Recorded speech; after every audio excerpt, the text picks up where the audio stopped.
বিসমিল্লাহির রহমানির রহিম। হ্যালো বন্ধুরা, সকলকে আসসালামু আলাইকুম। আশা রাখি আমরা সকলেই ভালো আছি, সুস্থ আছি এবং সম্পূর্ণ নিরাপদ আছি। আমার আজকের ভিডিওটি সবচেয়ে জনপ্রিয়, ব্যাপক ব্যবহৃত এবং সাশ্রয়ী মূল্যের ডিজিটাল প্রোগ্রামিং ডিসপ্লে বোর্ডের। তাহলে সাথে থাকুন আর নিজেই তৈরি করে ফেলুন নিজের ব্যবসা প্রতিষ্ঠান অথবা অন্য যে কোনো কাজের জন্য সাশ্রয়ী মূল্যের এই ডিজিটাল ডিসপ্লে বোর্ডটি, এবং সাথে সাথে খরচ বাঁচার 40 থেকে 50% বেশি। শুরু করা যাক। ভিডিওটি দেখতে থাকুন, দেখবেন নিজেই করতে পারবে খুব সহজে। এই বোর্ডটি তৈরি করার জন্য আমাদের প্রথম কাজ হচ্ছে একটি কেবিনেট তৈরি করা। কেবিনেট তৈরি করার জন্য আমরা কেবিনেট তৈরির চ্যানেলকে নির্দিষ্ট মাপ অনুসারে আগেই করে রাখছি এবং দৈর্ঘ্য এবং প্রস্থের টুকরোগুলো আমরা এখানে দেখতে পাচ্ছেন। আমরা এখন যে কাজটি করব, এই বক্সটি তৈরি করে নেব। বক্সটি তৈরি করার জন্য 4টি কর্নারে 4টি প্লাস্টিকের কর্নার পাওয়া যায়। আপনারা যেখান থেকে এই প্যানেল অথবা মডিউলগুলো কিনবেন ওই একই স্থানে এই কর্নারগুলো পাওয়া যায়, কিনে নিতে পারবেন। দেখেন, সেটআপ করে নিচ্ছি। সেটআপ করে নেওয়ার সাথে সাথে দেখবেন সুন্দর একটি কেবিনেট তৈরি হয়ে যাবে। দেখতে পাচ্ছেন আমরা কিভাবে কেবিনেট কর্নারগুলো লাগাচ্ছি। দেখেন, খুব সুন্দর একটি কেবিনেট তৈরি হয়ে গেল। এখন আমরা কাজ করবো এর মধ্যবর্তী স্থানে। যেহেতু আমরা 3টি মডিউল ব্যবহার করবো, এই 3টি মডিউলকে এই কেবিনেটের সাথে আটকায় রাখার জন্য আমরা এখানে 4টি এরকম চ্যানেল বসাবো। কারণ দুই প্রান্তে 2টি আর মাঝে 2টি, এই 4টি চ্যানেল বসাতে হবে। এই চ্যানেলগুলো এবং এই কেবিনেটটির কর্নারগুলোতে আমরা স্ক্রু দ্বারা আটকাই দেবো। অনেকেই রিপিট দ্বারা আটকাই দেয়, আমরা এখানে স্ক্রু ব্যবহার করবো। পরবর্তীতে যদি খোলা লাগে যেন কোনো সমস্যা না হয়। দেখেন, আমরা স্ক্রু দ্বারা আটকাই দিলাম। কিভাবে লাগাইছি বুঝতে পারছেন। প্রত্যেকটা চ্যানেলের 2 প্রান্ত কেবিনেটের চ্যানেল আছে, চ্যানেলের সাথে আটকাই দিয়েছি। কর্নারগুলোতে স্ক্রু দ্বারা আটকানো হয়েছে খুব সহজে। এখন প্রশ্ন আসতে পারে, মেজারমেন্ট আমরা কোথায় কোথায় বসাবো সেটা কিভাবে করলাম। দেখেন, সেটাও একেবারেই সহজ। আমরা যেহেতু 3টি মডিউল ব্যবহার করবো, 3টি মডিউলকে পাশাপাশি রেখে আমরা আস্তে আস্তে কেবিনেটটাকে ওর উপরে রেখে বসাই দিচ্ছি।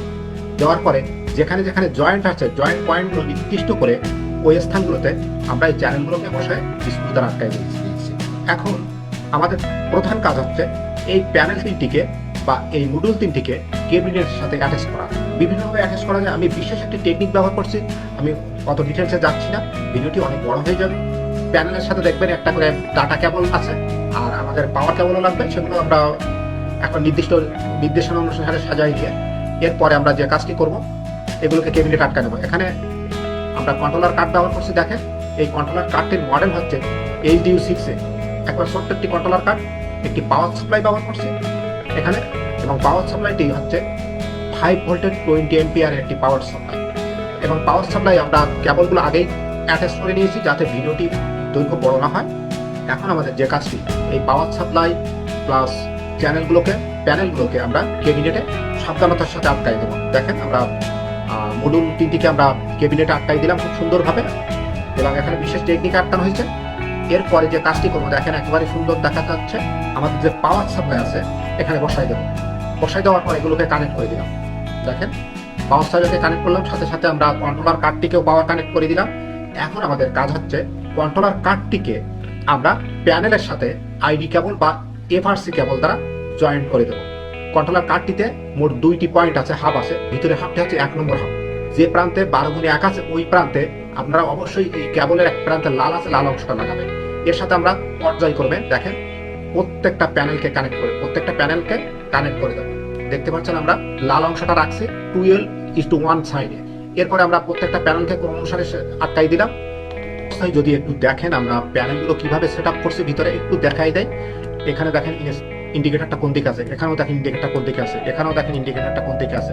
সব একই বরাবর রাখছি। এবং আরো একটা বিষয় দেখেন, একটা থেকে আরেকটা, এখান থেকে এইভাবে যাচ্ছে, এখান থেকে এই দিকে যাচ্ছে এবং এই দিকে যাচ্ছে। এই প্যানেল থেকে নির্দেশনা শুরু হয়েছে, এখান থেকে শুরু হয়েছে। তাহলে কন্ট্রোলার কার্ডের থেকে এফআরসি কেবল বা ডাটা কেবল এই প্যানেলের এই প্রথম হাবে যুক্ত হবে। এটা অবশ্যই মনে রাখবেন, প্রথম হাবে যুক্ত হবে।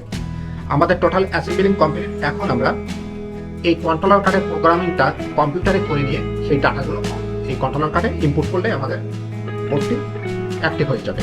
তাহলে আমরা এখন চলে যাব আমাদের কম্পিউটার স্ক্রিনে। হ্যালো বন্ধুরা, আমরা আমাদের কম্পিউটার স্ক্রিনে চলে আসলাম। আমরা এই কন্ট্রোলার কার্ডটির জন্য যে সফটওয়্যারটি ব্যবহার করবো, সফটওয়্যারটি হচ্ছে HD 2016। HD 2016 সফটওয়্যারটি আপনারা লিঙ্ক আমাদের ডিসক্রিপশন বক্সে দিয়ে দিচ্ছে, আপনারা ডাউনলোড করে নিতে পারবেন। একটা বিষয় মনে রাখবেন, এই সফটওয়্যারটির একটি ডিফল্ট পাসওয়ার্ড আছে। পাসওয়ার্ডটি হচ্ছে 168। আমাদের কম্পিউটারে এই সফটওয়্যারটি ইনস্টল করা আছে। আপনারা দেখতে পাচ্ছেন, এইটা আইকনটা দেখা যাচ্ছে। আমরা এখানে ক্লিক করে দিলাম। ক্লিক করে দেওয়ার সাথে সাথে দেখেন আমাদের এই যে 2060 সফটওয়্যারটি ওপেন হয়ে গেল। এই অবস্থায় আমরা প্রথম যে কাজ করবো স্ক্রিনটা সেট আপ করে নেবো। এই জন্য আমরা প্রথম কাজ হচ্ছে আমরা ফাইল মেনুতে চলে যাব। এই ফাইল মেনুতে চলে গেলাম। ফাইল মেনুতে চলে যাওয়ার পরে এখানে ক্লিক করে দিলাম। এর আন্ডারে দেখেন একটি নিউ স্ক্রিন ট্যাব আসছে। নিউ স্ক্রিন ট্যাবে ক্লিক করলাম। এখন এখানে একটি পাসওয়ার্ড চাচ্ছে। আমাদের মনে আছে 168 ছিল আমাদের পাসওয়ার্ড। এই 168 পাসওয়ার্ডটা এখানে ইনপুট করব। করে আমরা ওকে করে দিলাম। দেখেন আমাদের স্ক্রিন সেটিং ডায়ালগ বক্স চলে আসলো। আমরা এখন স্ক্রিন সেটিং ট্যাবের আন্ডারে কাজ করছি। এখান থেকে আমরা দুটো অপশনে কাজ করবো। প্রথমত কার্ড মডেল। আমাদের কার্ড মডেল কিন্তু এইচডি U6A। তাহলে U6A টা সিলেক্ট করে দিলাম। দেখেন আমাদের কার্ডের ডায়াগ্রামটা এখানে চলে আসলো। এরপরে আমরা যে কাজটি করব স্ক্রিন সেটিংটা করব এই অপশনে। আমাদের দৈর্ঘ্য বরাবর 3টি মডিউল ছিল, 3 32 96 হবে। তার প্রত্যেকটাই ছিল 32, তাহলে আমরা এখানে 96 করে দিলাম। আর প্রস্থ বরাবর হবে একটি ছিল, অর্থাৎ 16 হবে, আড়াই 16 ডট দিয়ে দিলাম। আমাদের স্ক্রিন কিন্তু সেটিং কমপ্লিট। এবার আমরা হার্ডওয়্যার সেটিংয়ে যাব। এই উপরে ট্যাব থেকে হার্ডওয়্যার সেটিংয়ে আমাদের তেমন কাজ নেই। ওয়ান কালারের জন্য হার্ডওয়্যার সেটিং না করলেও চলে, অটোমেটিক্যালি পেয়ে যায়। তারপর আমরা একটু দেখে নেব আমাদের A to Z ঠিক আছে কিনা। আমরা হার্ডওয়্যার সেটিংয়ে ক্লিক করলাম। দেখেন কমানলি স্মার্ট এই অপশনটা যদি দেখি P10 আছে, 1R মানে এক কালার, রেড কালার। এখানে A to Z ওকে আছে। আমাদের নিচেও যদি একটু দেখি দেখেন এখানেও P10 সিলেক্ট আছে। তাহলে আমাদের হার্ডওয়্যার সেটিংও কমপ্লিট। আমরা ওকেতে ক্লিক করে দিলাম। স্ক্রিন সেটিং ওকে হয়েছে কিনা সেটা আমরা এই অপশন থেকে দেখতে পাচ্ছি। স্ক্রিনে দেখেন 96x16 এবং আমাদের বাম সাইডে দেখেন মেনুতে স্ক্রিনের নিচে একটা প্রোগ্রাম আছে। প্রোগ্রামের আন্ডারে আমরা টেক্সট বক্স নিয়ে আসবো এখানে একটা।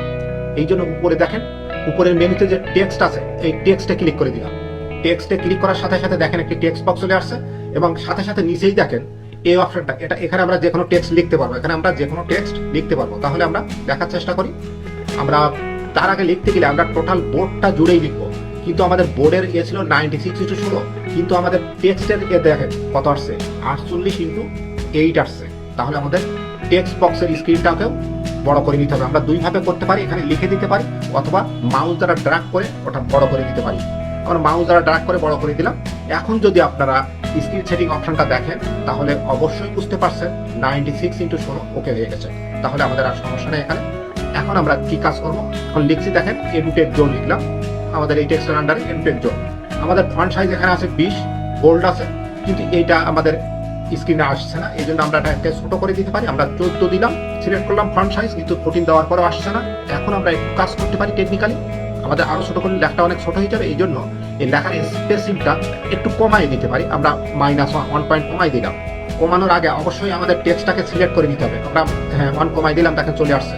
এবং আমরা অ্যালাইনমেন্টটা জাস্টিফাই করে দিলাম, অর্থাৎ মিডল করে দিলাম।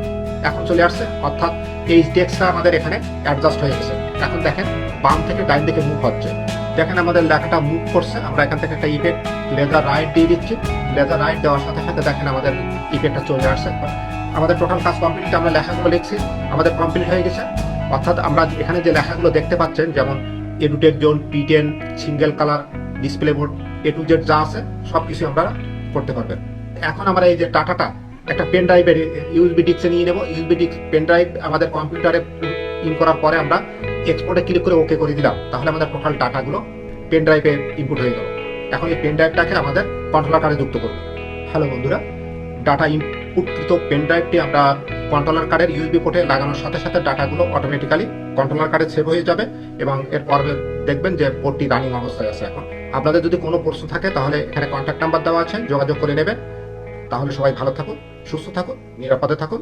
আজকের মতো সকলকে আল্লাহ হাফেজ।